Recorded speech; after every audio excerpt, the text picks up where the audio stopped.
off. Welcome to our second video on this channel. Today we're going to be talking about basically the second part to last week's video, which is turning Parsley into a sim part 2. I wanted to build this character in The Sims a house because, you know, he doesn't have a house yet. And so I was doing research about like what sort of houses he would live in, and we discovered that he's basically homeless, especially in this game. And so my inspiration going into this game is, what if when you're following the storyline of him discovering that the plant grows, and then y'all take a picture of the butterfly, what would happen if instead of leaving at this point, he decides to live there? And so my idea is, where would he live? What I do is I build the bridge up near where the harvest goddess lives in her lake, and what you're watching right now is me failing miserably to build a bridge across the lake that I built. Because the house, the plot of land is if you're playing the game and you go up to where the harvest goddess lives, there's like a river and you cross over the bridge, and that's where the plant is grown, and that's how you do the butterfly ending. I imagine that as a botanist, he loves flowers, he loves plants, and so this would be a perfect place. If he decided to move into the town, this would be a perfect place for him to live. And then here is me building the house. The house, my idea for the house is just basically a house that you would find in the game. So it's not going to be a house that you can really live in when you're playing The Sims. I just want it to fit the style. Like, it would be right where those trees are, right where you like find forageable items.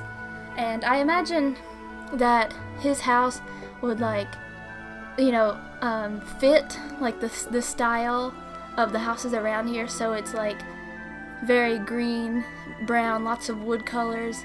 And I didn't want to make the roof flat because I thought in this game, like, a lot of roofs are like really wonky, and so I make this roof kind of like wonky as well. I decided on like a what are they called when a house is up on stilts? Yes, I landed on stilts because I don't think this land is flat around here, and so he just puts his house up on stilts. For the inside of the house, basically I wanted every available space to be covered in plants. And so here I am putting in his bookshelves, because I have 2 bookshelves. I figure as a botanist, he would be someone who has just like tons of books, because he does tons of research, he writes tons of books about plants. And so he has 2 bookshelves in here, and then he'll have a bunch of plants. And right now what you see is I'm adding in a bunch of like pictures, and because my idea is he would move here and he would put all of his stuff, his souvenirs and his pictures of plants that he collected over the years, and he would put them all around his house. And so I have some pictures of like people, and then I have some pictures of plants. So these are pictures that maybe he took, or pictures that he's bought. And then right there at the door, I put a picture of a butterfly, and this is the picture of the butterfly that he took, and so he keeps it as a souvenir. And so here is his chest of drawers, and all around the chest of drawers, on top of the chest of drawers, are plants, because basically the inside of his house is a nursery, a plant nursery. He collects plants and then he grows them, and so I have tropical plants, I have desert plants, I have basically every region of plants in here, because this is a guy who just loves plants. I basically wanted as many different types of plants as I could fit onto this build, and so they're just like scattered everywhere, spilling out onto the front porch. Here's some plants, more plants in his bedroom. Here's some windowsill plants, different colors. Some different windowsill plants in the back. And at this point I move on to the actual plants that are growing in that region. My idea is basically that, like, PlayStation 2, they could program that many plants and the game could handle it. I imagine that they would have put just like a bunch of foliage everywhere in these games. And so since this is up where like the ground is really fertile, I'm gonna put a whole bunch of plants just around the entire perimeter. And the house itself is supposed to be like right up against the mountain. And so the house, if this was actually in the game, the house would be smaller, because, you know, it's a very long, thin strip of land there. But just for the sake of this square plot of land, I made his house closer to where the the plant actually grows in the game. There's like a dark spot. You can see I'm decorating up behind the dark spot. And you know, in the game there's like little sprigs of grass, because I imagine that's all the game could really handle.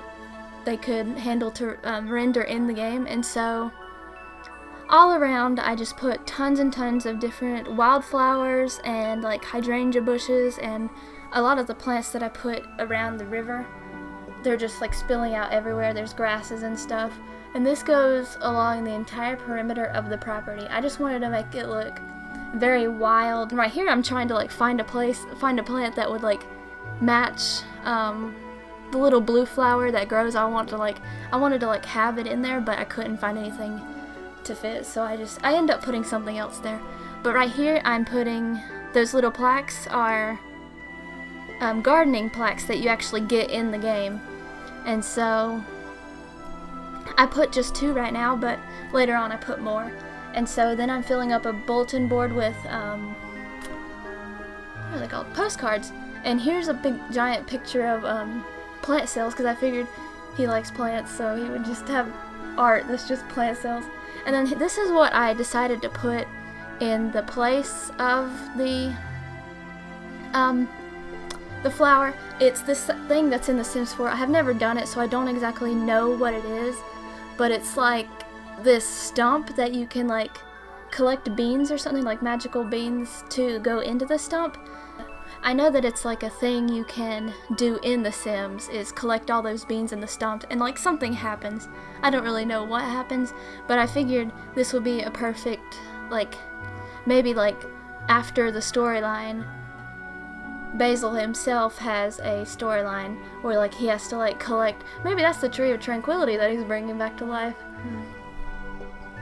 And so I'm basically going back in, and with all the plants that I've already done, I am just filling up as much space as I can with as many different plants that I think would grow in this region. So I do a lot of flowers, a lot of grasses. Right here I do like little strips of gardening, so it's like gardening soil. So now I'm doing stuff that he's planting. So I have the little skill bush that you can trim to get gardening skills in The Sims 4, and I put a bunch of pots everywhere, different size pots, because I imagine like he's keeping up the nursery, so he just has like stuff that he's doing. And so then you saw I put an old-timey camera on the table. This is the camera that he uses to take pictures of plants.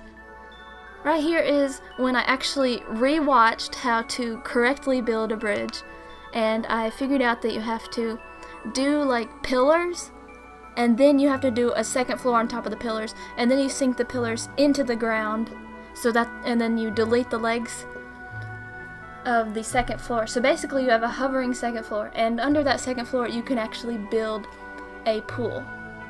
And so I'm finally building a correct river in this area. So I'm putting up the little guardrails on the bridge. I'm trying to make it match the bridge that's actually in the game as well as I can, and start putting the plants back in. I sink the river a little further, because I'm pretty sure in the game like it's actually down below walking level, and so I start putting more grasses in. So it's like reeds and grasses and like, you know, like cattails, stuff you'd find in a river. I'm trying to make it look like really grown up and natural. Yeah, that's the word. I'm trying to make it look really natural, and I'm also trying to cover up that green pool line. Like you can't like actually build a natural looking river or anything, or like a pond, unless you cover it up with like rocks and water and stuff. And so here is basically the full build. Here's a picture of the front porch. He's got his little mailbox on his front porch. Here's the inside sitting room with all his bookshelves and a tiny bed. Heather's pointing out the tiny bed. And here's the butterfly picture that that saved the town. And so that's what makes him decide to come back. And see, there's his postcards, his awards, and his boxes of just like stuff he's collected over the years. And there is a full shot of like the house and a full shot of the front of the land with the garden sprites you can see I put some gnomes as garden sprites around. What did I say? Garden sprites? There are the harvest sprites around the stump. Thank you for watching, everybody. If you have any other people that you want us to recreate in The Sims 4, planning on doing some Minecraft builds, we're planning on doing maybe some Stardew Valley, and then we're also planning on doing like some actual gameplay of Harvest Moon. So stick around and leave a comment about what you want to see in the future. Thank you for watching. Okay. It's just the bed's really narrow and it looks awkward. I've never seen such a narrow bed.